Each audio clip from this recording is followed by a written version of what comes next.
Yes, sir. SJ, yeah. Can you talk about leaving the creative process of architecture and going to the creative process of fiction, and what traveled with you across that divide?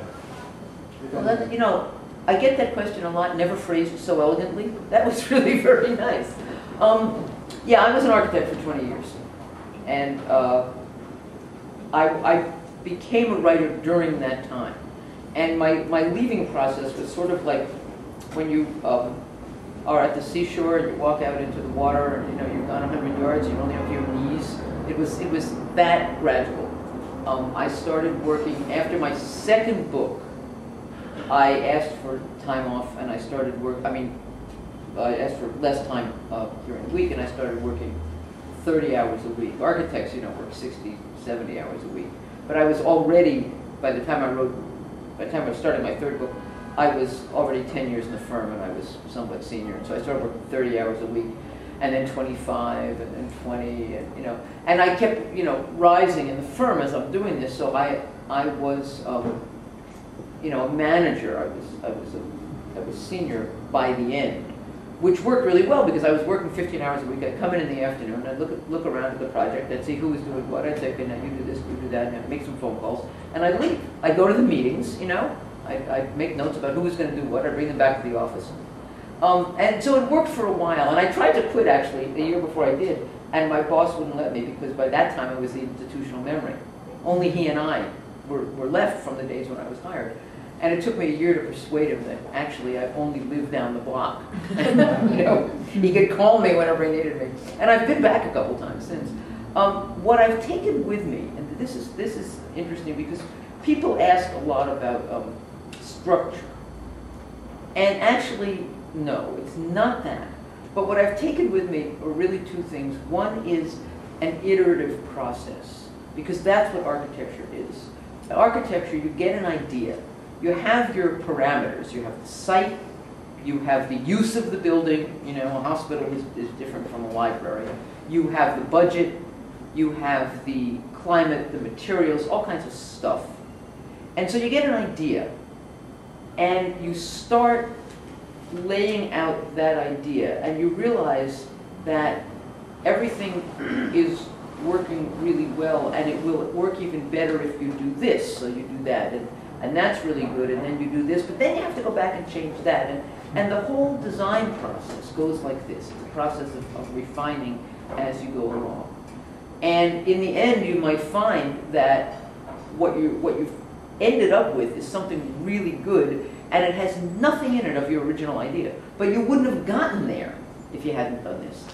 And so one of the things I took from architecture is the ability to not be frightened when I realize that all of this that I've just done has led me to here, where it will work really well only if I eliminate something I already did. And I'm also not worried about not having an outline and not knowing what's going to come at the end, because you can't know what's going to come at the end until you do this, if you use this process. So that's one thing. The other thing is I learned not to be afraid of critiques of editors and agents, because in architecture it's all critique. It's, you know, from the time you're in school, but even in the office, you know, you tell the client, okay, here's what we're going to do for you, and the client says, oh my God, you know, but you can't and I can't, and the engineer says, well, that's great, except where's room for my, you know, ducts, and then everybody has something to say.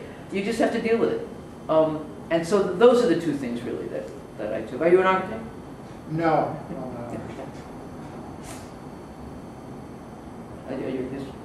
Well, actually, no, but I thought it occurred to me, which is, it would seem to me that maybe part of the architectural influence is having to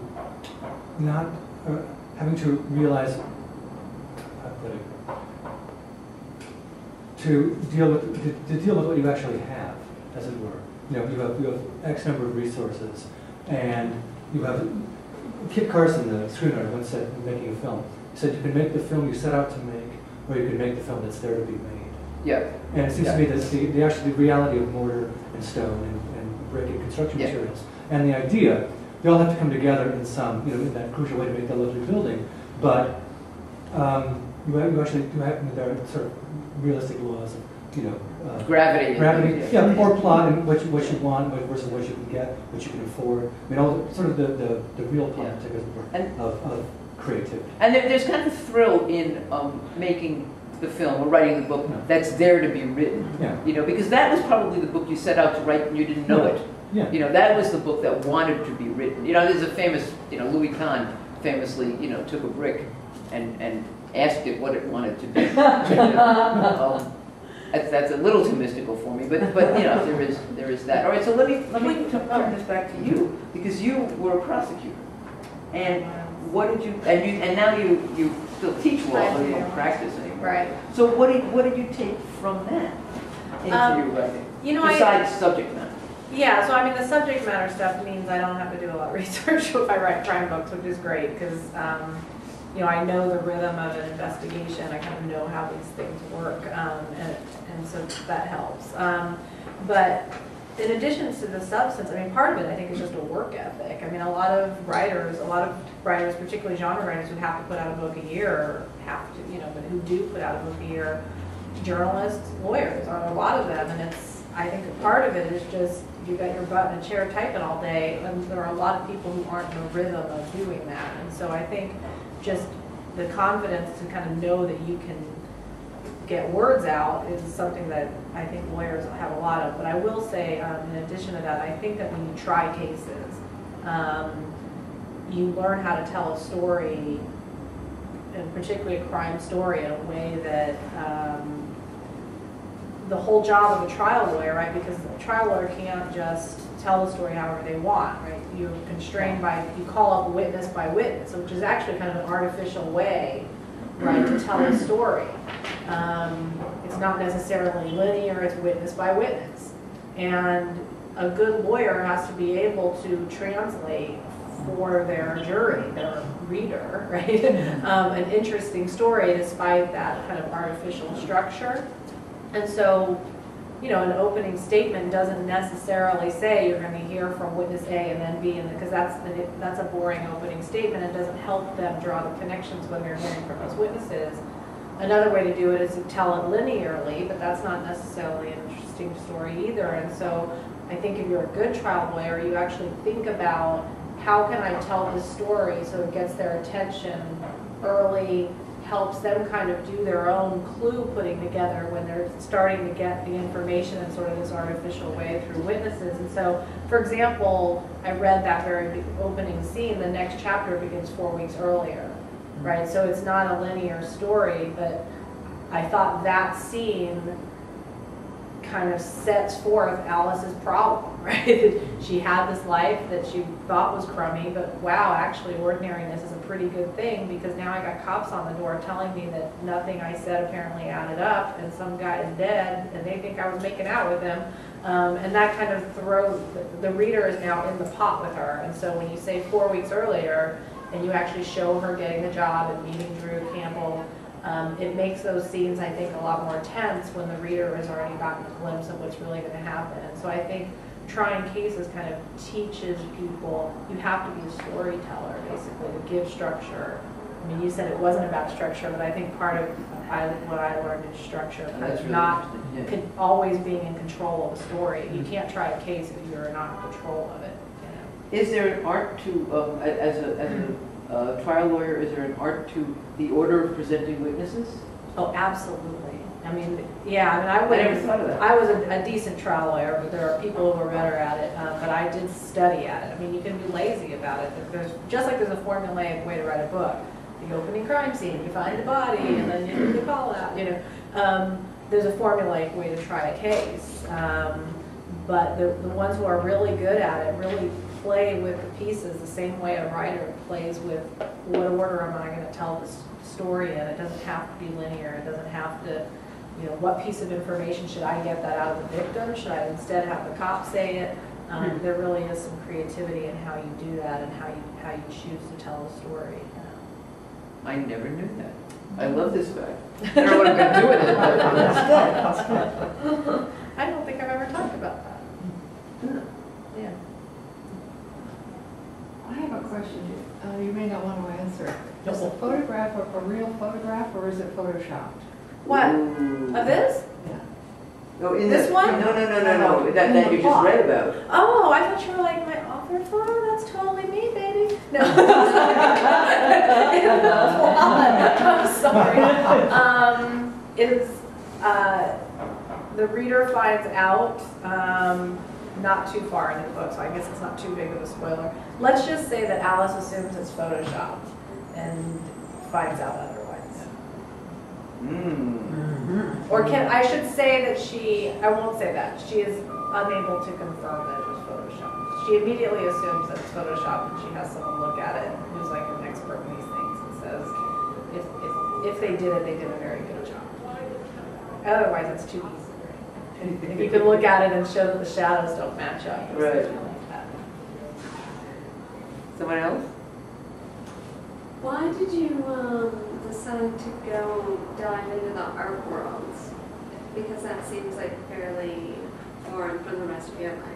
Yeah, it's not as foreign because, you know, the book really did come from this very vague idea that someone's going to have a job and then it's going to disappear, and there'll probably be a dead body involved in that, and obviously you need to flesh that out a lot. So I started thinking about the kind of job that presents interesting possibilities. And because I'm a lazy researcher, I wanted it to be something that I wouldn't have to research too much. And it turns out that while I know law stuff, my husband works at the Metropolitan Museum of Art in security management and has worked there for, I guess, 18 years or something. So, you know, he knows a lot more about the substance of art. You know way more about the substance of art than I do. But I didn't really need to be an expert in the art itself. It was more the personalities that are in the art world and the money. And I had somebody who kind of understood the money part of it, and my husband is filled with stories about the personalities of the art world. You know, so I love that line about the ping pong being like a comment on the irony of what he is trying to comment upon or something. The pain in the rear end artist that Alice has to put up with calls his work like mainstream radicalism, and like it's just all this like talk that doesn't really make any sense. Yeah, the art world is just, it's what's really kind of great about the art world is that some of it does make sense. Right, I mean some component of it. Right, but it all sounds the same, and so you get this idea that these people are on another planet, and then every now and then you read something and you really do understand what they meant and why they're using that kind of language. But an awful lot of them, and this happens in architecture all the time, even when the architecture is good, if you ask the architect to write a statement about the work, if you ask an artist to write an artist statement, and all my artist friends, you know, are ready to shoot themselves when they're having a show and they're asked to write a statement, because if they knew how to do that, they'd be writers. You know, if they have something to say, they paint it or they sculpt it, or you know, my Chinese friends, they paper cut it. That's what they do. So yeah, that's a good point. You know, they wanted to talk about it. They wanted to be painting it, right? Right, exactly. So that's one of the reasons some of this stuff sounds so ridiculous, because they're trying. It's like 5-year-olds trying to use big words. They know that these words will sell the work, but they don't really know how to string them together. And then there are the people who, you know, think they're just God's gift to, you know, everybody. And the art world is full of them too. Yeah, I worked at the Guggenheim Museum. There you go. Oh my It's amazing. God. It's amazing. It's incredible. And one of the things that happens, not among artists so much, but among everybody else, is that there's so little money for the gallery assistants and even the gallery owners and the people who work at the Met. I mean, nobody makes these huge salaries, so they have to fight over something. You know, the turf is small, and so they have to protect their little piece of it. And so all they have is prestige. All they have is who they are, Yeah, who they work. good point. So my husband works in the art world, and then I am still in the academic world. I'm a law professor at Hofstra Law School, and when we come home and talk about work, oftentimes it really does, like, who can tell the story about who was most petty at work. Right. Not us, but our colleagues, you know, Yeah. somebody getting into a fight where nothing matters, right? Right. It's just Right. about the egos of sort of. Right, because it's all they have. They can't fight over the millions. You know, there are no Right, millions, but right. you've got to establish. Your you know, little so fiefdom, so that yeah. getting fired from, or losing and getting laid off from the Met is a major event in the life of a, you know, gallery, not a gallery assistant, which is Right. essentially what she is, because that's, at least you can say I work at the Met. You know, I make $28,000 a year, but I work at the Met. Right. When you lose that, and then can't get another job, that's really, it's a huge thing. So that the art world, I may have to, this is my sort of second art world book. The first Lydia Chin book was set at a museum, China Trade. And I was interested then in actually museum security in small museums, which is really interesting stuff. But, you know, the art world is just endless, provides endless material. Yeah, but the book I'm about to start, which is so inchoate, about to start means I'm about to start thinking about it. I think might have something to do with art again. So, but Well, art, because art that'd be a security, serious art book. security. I keep saying I've got to take advantage of the fact that I live with an expert in this stuff, but then I start thinking about the fact that it might just be easier for me to teach him how to write a book than for him to teach me all the stuff he knows, you know, so well. But, I don't know. I found that the whole art security fascinating. yeah, and it's. So I've been trying to learn it through osmosis for several years now. Well, if he's giving a course, I'll come with him. Yeah. Wondering if either of you have read the book 7 Days in the Art World? No, that was recommended to me last night. I have not read it. It's a wonderful book. It's like a sociology of the art world. Yeah, Taking that's- the perspective of a gallery, of the Turner Prize, and it just sort of is a good insight into the It's sort of funny, the second time in 2 days. I guess I better read that. I know, I'm sure if I were one of those writers who actually was willing to do research, I would have read See, that. and I love research. I could do I research won't do from it. here till, you know, and as long as I didn't have to write a book. You know, they make you write books though. Do you deal with art as an inflated commodity in your book? In this book, I sort of do. I deal with it both ways because to me, the really interesting tension is that on the one hand, it is an inflated commodity, and especially Chinese contemporary art, which is very little understood in the West and highly prized. And people think they're buying real protest work.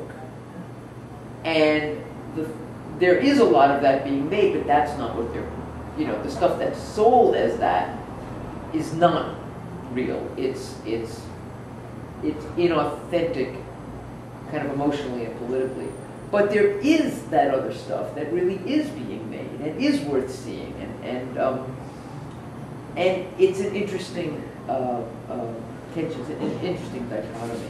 I had on my website counting down to the release of the book, and it's still there, 30 days of Chinese art, 30 pictures, you know, of starting 5,000 years, I mean, and not in any kind of chronological order. And some of them were the newest stuff, and I only put on the new stuff that I really like, except for one. There's one picture, and the artist's name is going right out of my head right now, but it'll come back, that from an artist I really, really hate. But he's so huge and so important, I had to include him. The guy with the big smiles. What's his name? What's his name? Tina, what's his name? Right. Yeah. And really, really ugly, and I think very, very cynical stuff. But worth a fortune. There's better work that I included, which is worth a lot less. So it is, you know, an inflated commodity, but it's also the real thing, some of it, and I find that completely fascinating. Are there people here who are interested in the Cynical. finances of art? Because I learned recently something about, but I'll add that. What were you Yeah, I gonna am. I've been reading Michael Gruber, who's very interested in this whole business of the inflation of art as commodity and, you know, all of that. But when you use the word cynical, do you mean cynical, or do you also, or vis-a-vis that particular artist, or satiric? No, I mean cynical. I mean, he knows Yeah. how much this stuff sells for. And there's a line later on about Pang Ping Pong, and in my book, that has been said about this guy Fang, where he's through. He was through years ago. You know, he has nothing more to say, but the stuff still sells, so he still makes it. And yeah, and that is, you know, death for an artist. And that's what I mean. I mean cynical. Though there are people who are doing satirical work, which is, you know, some of it pretty funny. But this guy, I meant he's being cynical. All right, share with us the finances. No, if there are people who are, so I am. as they're trying to cut back now on tax loopholes that benefit rich people, Sean was telling me that major art institutions that shall remain nameless are lobbying very hard to not close one loophole. So apparently if you own like a $10 million piece of art, you can keep it in your house basically most of the time, but you can have it be formally part of a museum's collection, and it just shows up there periodically, like a couple weeks a year, and hangs on the wall, and you amortize that donation over the course. So basically you're taking a huge write-off, huge tax write-off for a $10 million piece of art that actually just hangs in your house. But And technically it's at the Met. I mean at some place. That lists it as in its collection. Go to the museum. No, it doesn't even have to. Oh, really? Ultimately. Does I it don't ever show believe. there though? Yeah, I think it's just, but you're getting, even if ultimately it does go to the museum, the tax write-off is current. Right, even Yes. though the. Yes. You know, in Mexico, you can pay your taxes with your art. You mean you owe $10,000, you give a painting Give worth it your $10,000 and Yes. it's done? Wow, I love that. And who evaluates it to give it a? Probably- There's no evaluation. You just give it to them, and there's a place in Mexico where they have lots and lots of really, you know, interesting art. Well, that's I love that. fascinating. That's a great idea. I could write them a book.